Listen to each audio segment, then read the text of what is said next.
Halo semua, dalam kesempatan ini saya akan menjelaskan ya tentang mengenal pajak. Ya, diperkenalkan dulu, nama saya Dimas Yudhistira Nugraha. Saya biasa mengajar untuk Business Law and Ethics pada Prodi Creative Partnership di BINUS University Bandung. Nah, baiklah kita mulai saja. Apa saja sih pajak-pajak yang harus kita kenali ya? Jadi yang pertama adalah pajak perusahaan PPh pasal 15. Nah, siapa saja sih yang dikenakan oleh pajak perusahaan PPh pasal 15 ini?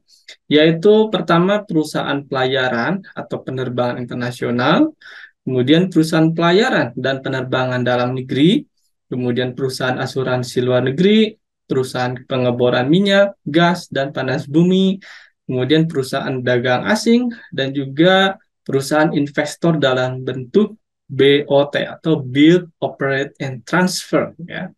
Nah, jadi pajak perusahaan PPh pasal 15 ini memang kaitannya banyak sekali dengan uh, luar negeri ya yang mereka beroperasi di Indonesia.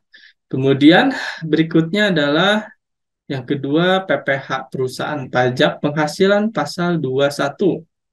Nah, yang dikenakan siapa saja yaitu pegawai tetap dan penerima pensiun berkala, pegawai tidak tetap atau tenaga kerja lepas, anggota Dewan Pengawas atau Dewan Komisaris yang tidak merangkap sebagai pegawai tetap ya. Jadi di dalam susunan organisasi atau susunan perusahaan itu kan terkadang ada juga ya perusahaan yang memang menggunakan anggota Dewan Pengawas atau Dewan Komisaris yang katakanlah merangkap ya dan mohon maaf, tidak merangkap ya sebagai pegawai tetap. Nah, ini juga ditetapkan ya untuk PPh perusahaan pajak penghasilan pasal 21.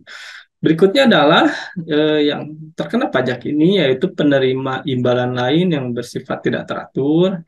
Dan berikutnya adalah peserta program pensiun berstatus pegawai yang menarik dana pensiun. Berikutnya adalah eh, yang ketiga ya, jenis pajak perusahaan pasal 22. Nah, bisa kita simak ya, banyak sekali jenis pajak perusahaan pasal 22 ini. Ya, dari pihak pemungut ada beberapa poin ya. Yang pertama, bendahara pemerintah pusat atau daerah, instansi atau lembaga pemerintah dan lembaga-lembaga negara lainnya berkenaan dengan pembayaran atas penyerahan barang. Nah, itu pihak pemungutnya. Dan poin kedua, masih di pihak pemungut, yaitu badan-badan tertentu, baik badan pemerintah maupun swasta ya, yang berkenaan dengan kegiatan di bidang impor atau kegiatan usaha di bidang lain.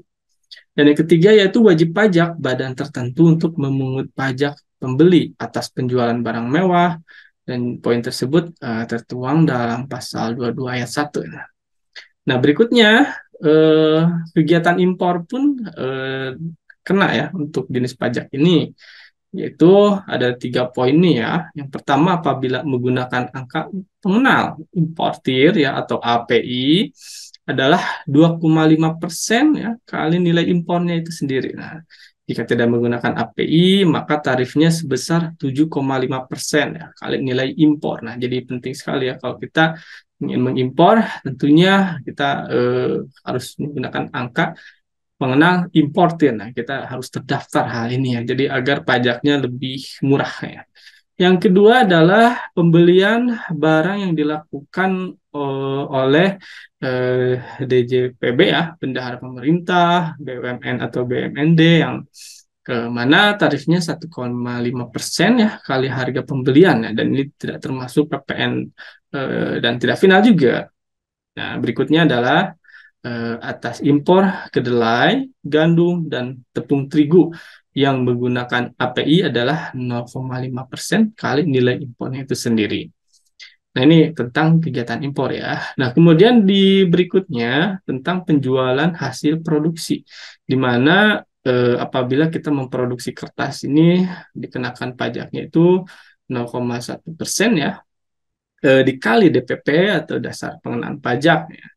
PN dan tidak final. Eh, ini kertas. Dan berikutnya tentang semen juga ada ya. Ketika kita memproduksi semen pun ada kena jenis pajak perusahaan pasal 22 ini, di mana perhitungannya 0,25% kali DPP PPN ya, dan tidak final juga. Nah, kemudian berikutnya adalah baja 0,3% kali DPP PPN tidak final. Berikutnya adalah otomotif, di mana perhitungannya adalah 0,45% kali DPP PPN tidak final.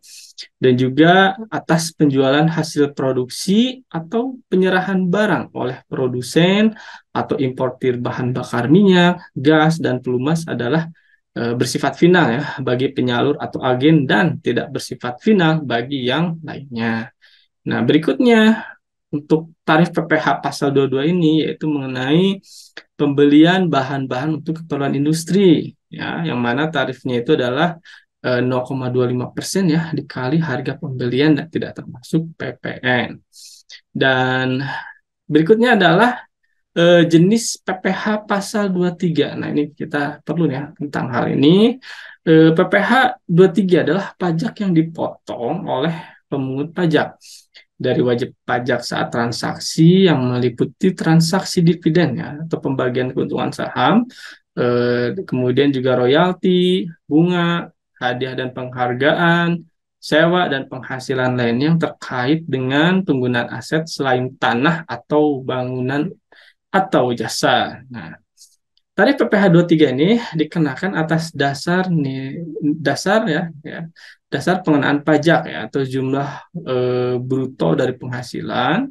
Jumlah bruto adalah seluruh jumlah penghasilan yang dibayarkan atau telah jatuh tempo pembayarannya oleh badan pemerintah ya, dan juga subjek pajak dalam negeri, penyelenggara kegiatan, bentuk usaha tetap atau perwakilan perusahaan luar negeri lainnya ya beroperasi di Indonesia ya. Nah, itu mengenai jenis PPh pasal 23 ini ya. Nah, seperti kita lihat di slide ini ya, tarif yang 15% dari jumlah bruto adalah dividen ya, dan juga hadiah dan penghargaan. Di mana dividen ini adalah dividen kecuali pembagian dividen terhadap orang pribadi dikenakan final, dan hadiah dan penghargaan selain yang dipotong PPh 21. Nah, adapun tarif 2% dari jumlah bruto ini atas sewa dan penghasilan lain yang berkaitan dengan penggunaan harta kecuali sewa tanah dan atau bangunan, atas imbalan jasa teknik, jasa manajemen, jasa konstruksi, dan jasa konsultan. Dan berikutnya adalah atas imbalan jasa lainnya dalam peraturan Menteri Keuangan nomor 141 garis miring PMA titik 03 garis miring 2015. Nah, berikutnya di jenis pasal eh, ini adalah jenis PPh pasal 25, di mana jenis PPh pasal 25 ini adalah angsuran pajak yang berasal dari jumlah pajak penghasilan ya, terutang menurut SPT tahunan, PPh dikurangi PPh yang dipotong, serta PPh terutang di luar negeri yang boleh dikreditkan. Pembayaran pajak harus dibayarkan sendiri ya, tanpa diwakilkan oleh siapapun. Nah, pembayaran pajak juga dilaksanakan secara berangsur, tujuannya untuk meringankan beban wajib pajak dalam pembayaran pajak tahunannya. Adapun sanksi keterlambatan pembayaran pajak yaitu pengenaan bunga sanksi pajak per bulan, dihitung dari tanggal jatuh tempo hingga tanggal pembayaran. Nah, jadi angsuran pajak per bulan ya sama dengan PPh terutang kurangi kredit pajak dibagi 12. Nah, seperti itu ya perhitungannya. Berikutnya di jenis PPh pasal 26 ini ya, kita lihat bahwa pajak yang dikenakan atas penghasilan yang bersumber dari Indonesia yang diterima wajib pajak atau WP ya, wajib pajak luar negeri selain bentuk usaha tetap di Indonesia. Nah, berdasarkan aturan, tarif umum PPh pasal 26 adalah 20%. Dan juga PPh pasal 26 juga merupakan penerapan dari asas sumber yang dianut dalam sistem pemungutan pajak di Indonesia. Berdasarkan asas sumber, penghasilan yang bersumber dari Indonesia yang dinikmati oleh orang atau badan di luar Indonesia bisa dikenakan pajak di Indonesia. Seperti itu ya. Nah, apa saja sih? Nah, kita lihat bahwa ada dividen ya, bunga termasuk premium ya, diskonto dan imbalan sehubungan dengan jaminan pengembalian utang, kemudian royalti, sewa dan penghasilan lain sehubungan dengan penggunaan harta ya. Ini kena ya jenis PPh pasal 26 ini ya. Kemudian juga imbalan sehubungan dengan jasa, pekerjaan dan kegiatan, hadiah dan penghargaan, pensiun dan pembayaran berkala lainnya, premi swap dan transaksi lindung nilai lainnya, dan atau keuntungan ya karena pembebasan utang. Itu juga kena jenis PPh pasal 26 ya. Nah, berikutnya adalah jenis pajak perusahaan PPh pasal 29, di mana di sini terbagi ya, wajib pajak orang pribadi pengusaha tertentu dan juga wajib pajak badan. Nah, jadi wajib pajak badan ya. Nah, PPh pasal 29 ini dihasilkan dari nilai lebih pajak terutang ya. Pajak terutang dikurangi kredit pajak, yaitu saat jumlah pajak terutang suatu perusahaan dalam 1 tahun pajak lebih besar dari jumlah kredit pajak yang telah dipotong oleh pihak lain dan telah di-store sendiri. Nah, PPh ini harus dibayarkan ya sebelum SPT tahunan PPh badan dilaporkan. Nah, ketika mengalami lebih bayar, maka harus dilakukan pembetulan surat pemberitahuan atas PT pajak. Ketentuan jenis pajak penghasilan badan usaha PPh pasal 29 ini berikutnya adalah ketentuan dalam penggunaan pasal 29 ya pada jenis pajak penghasilan atau pajak badan usaha atau pajak perusahaan. Nah, berikutnya yang akan saya bahas yang terakhir ini adalah jenis pajak perusahaan termasuk pajak PPh pasal 4 ayat 2.